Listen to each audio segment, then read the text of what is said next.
To Mac शिक्षा। और आज हम देखने वाले differentiation between job, batch and mass production के बारे में। लास्ट वीडियो में हम लोग ने देखा था कि जॉब, मास और बैच प्रोडक्शन के क्या कैरेक्टरिस्टिक है, और हमने उसमें हर माइन्यूट डिटेल्स कवर किए थे। अगर आपने वो वीडियो देखी नहीं होगी तो प्लीज़ देख लेना, वो बहुत अच्छी वीडियो और इम्पोर्टेंट वीडियो है आपके लिए।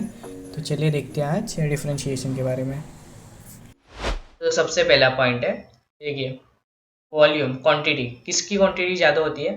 मास प्रोडक्शन की क्वांटिटी हाई होती है, बैच प्रोडक्शन में मीडियम क्वांटिटी होती है, जॉब प्रोडक्शन में कंपैरेटिवली बहुत लो क्वांटिटी होती है। उसके बाद डिफरेंशिएटिंग फीचर, ऐसा कौन सा फीचर है तीनों में जो इन तीनों को डिफरेंशिएट करता है? ये बहुत मेन पॉइंट है भाई, ये तो नोट डाउन करके लेना, क्योंकि यही बच्चे भूल जाते हैं या फिर इसमें ही कंफ्यूज हो जाते हैं। तो ये कि इसमें क्या है डिफरेंशिएटिंग फीचर, कि ये कंटिन्यूस प्रोडक्शन है, 24/7 ये प्रोडक्शन चालू रहता है।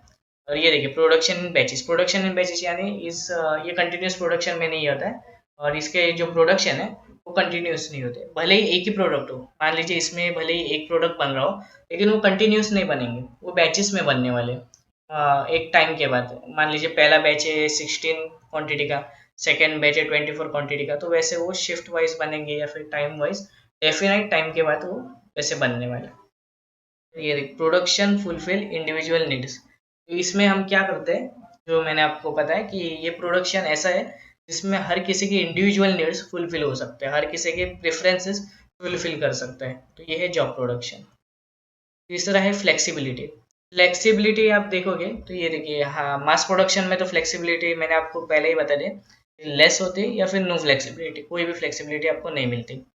बैच प्रोडक्शन में मॉडरेट फ्लेक्सिबिलिटी मिलती है, ठीक है, क्योंकि जैसे मैंने कहा, अगर आप स्कूल बैग डिज़ाइन कर रहे हो, आप उसमें थोड़ा कलर वेरिएशन ला सकते हो, डिज़ाइन वेरिएशन थोड़ा बहुत एकोमोडेट कर सकते हो। तो इसलिए मॉडरेटली फ्लेक्सिबिलिटी होती है। मैं कंप्लीटली फ्लेक्सिबिलिटी नहीं कहूँगा कि आप कंप्लीटली फ्लेक्सिबल नहीं हो सकते हैं इसमें। जॉब प्रोडक्शन में तो हाईली फ्लेक्सिबिलिटी, क्योंकि आपको जैसा चाहिए वैसे मिलेगा, आपको जैसा आपका इंडिविजुअल प्रेफरेंस है वैसे आप करवा के ले सकते हो। फिर नेक्स्ट है मशीन टाइप। अब मास प्रोडक्शन में हम स्पेशल पर्पस मशीन इस्तेमाल करते हैं, बैच प्रोडक्शन में जनरल पर्पस मशीन, और कभी कभी जनरल पर्पस मशीन के साथ स्पेशल पर्पस मशीन भी इस्तेमाल होते हैं। तो उसके बाद जॉब प्रोडक्शन में हम बस जनरल पर्पस मशीन इस्तेमाल करते हैं, क्योंकि उसमें बहुत अलग अलग ऑपरेशंस की रिक्वायरमेंट होती है, लेबर्स रिक्वायर। ऑब्वियस सी बात है, स्पेशल पर्पस मशीन है तो हमें सेमी स्किल लेबर चाहिए, क्योंकि ज़्यादा नहीं, बस एक ही ऑपरेशन है, तो वो ऑपरेशन उस लेबर को आना चाहिए, वो उसलिए बस वो सेमी स्किल्ड होगा तो भी चलेगा। तो उसके बाद है जनरल पर्पस मशीन, उसके लिए स्किल्ड लेबर्स ही लगेंगे, क्योंकि बहुत सारे ऑपरेशन है तो स्किल्ड लेबर चाहिए। सेम विद जॉब प्रोडक्शन, उसमें भी स्किल्ड लेबर चाहिए क्योंकि जनरल पर्पस मशीन है। Investment, investment and profit. देखिए, इन्वेस्टमेंट एंड प्रॉफिट देखोगे, मास प्रोडक्शन में हाई होती है, क्योंकि इन्वेस्टमेंट भी बहुत ज़्यादा करनी पड़ती है और प्रॉफिट भी बहुत ज़्यादा मिलता है। बैच प्रोडक्शन में मीडियम होता है, उसमें इन्वेस्टमेंट भी मीडियम होती है कंपेरेटिवली टू मास प्रोडक्शन, और प्रॉफिट भी मीडियम मिल जाता है। वही जॉब प्रोडक्शन में देखोगे तो इन्वेस्टमेंट भी लो होती है और प्रॉफिट भी बहुत ही लो हो जाता है। लेकिन प्रोडक्ट की कॉस्ट देखो, प्रोडक्ट की कॉस्ट बहुत लो होती है। पहले इसका इन्वेस्टमेंट एंड प्रॉफिट ज़्यादा हो, प्रोडक्ट की कॉस्ट लो होती है। वेज प्रोडक्शन में देखोगे तो मीडियम मीडियम ही होती है, कुछ डिफरेंस नहीं। जॉब प्रोडक्शन में देखोगे, इन्वेस्टमेंट एंड प्रॉफिट लो होता है लेकिन प्रोडक्ट की कॉस्ट बहुत हाई होती है। अब ऐसा क्यों है? तो इसका मैं कुछ आपको रीज़न दूंगा। फर्स्ट रीज़न है रॉ मटेरियल। अब ये जो मास प्रोडक्शन है, ये आपको बस क्या 10 क्वांटिटी या 20 क्वांटिटी में नहीं बनने वाला है, ये 1000 टन्स के क्वांटिटी में बनता है। मान लीजिए मुझे एक दिन में बोल्ट एंड नट बनाना है, तो ये जो नट एंड बोल्ट है, ये टन्स के क्वांटिटी में बनते हैं, राइट। तो उसके लिए जो हमें रॉ मटेरियल लगने वाला है, ये भी टन्स में होगा, ठीक है। तो इसलिए क्या होता है कि जब आप रॉ मटेरियल परचेस करते हो, वो भी टन्स में, तो वो आपको होलसेल भाव में मिलता है, तो सबको उस पर एडिशनली डिस्काउंट मिलता है, ठीक है। मान लीजिए आपने 1 टन रॉ मटेरियल ऑर्डर किया, तो उस पर आपको डायरेक्ट 50% डिस्काउंट मिल गया।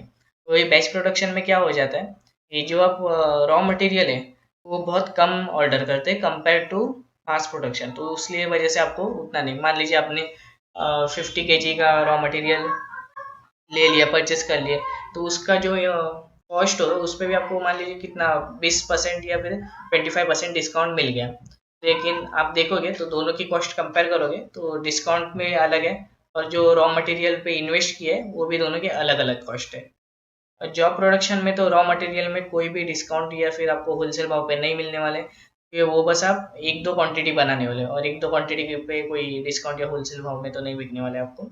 इसलिए इसमें रॉ मटेरियल की कॉस्ट है वो हाई होती है और क्वांटिटी लो होती है।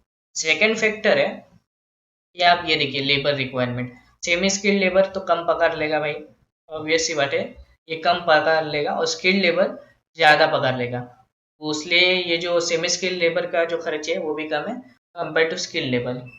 तो ये बस दो फैक्टर्स हुए और वैसे ही बहुत सारे अलग अलग फैक्टर्स है जिसकी वजह से प्रोडक्ट कॉस्ट है वो मास प्रोडक्शन में लो होती है और बैच प्रोडक्शन में मीडियम और जॉब प्रोडक्शन में हाई हो जाती है। ठीक है, आई होप ये आपको सारे पॉइंट समझ में आए हैं। तो ये लास्ट पॉइंट है एग्जाम्पल्स। एग्जाम्पल है nut and bolt, bicycle, other standardise parts etcetera. तो ये बैच प्रोडक्शन के एग्जाम्पल है bake products, clothing, computer software etcetera. और जॉब प्रोडक्शन में आते हैं कस्टमाइज ड्रेसेस, कंपोनेंट्स, बाद में हैंडक्राफ्ट एक्सेट्रा। ठीक है, तो ये है मेन तीनों का डिफरेंस। तो इसका ले लीजिए एक स्क्रीनशॉट और ज़रूर अपने किसी नोट्स में लिख के लिखना क्योंकि ये एग्जाम के टाइम पे आपको बहुत इस्तेमाल होने वाला है। ठीक है, तो आज के लिए इतना ही। Thank you.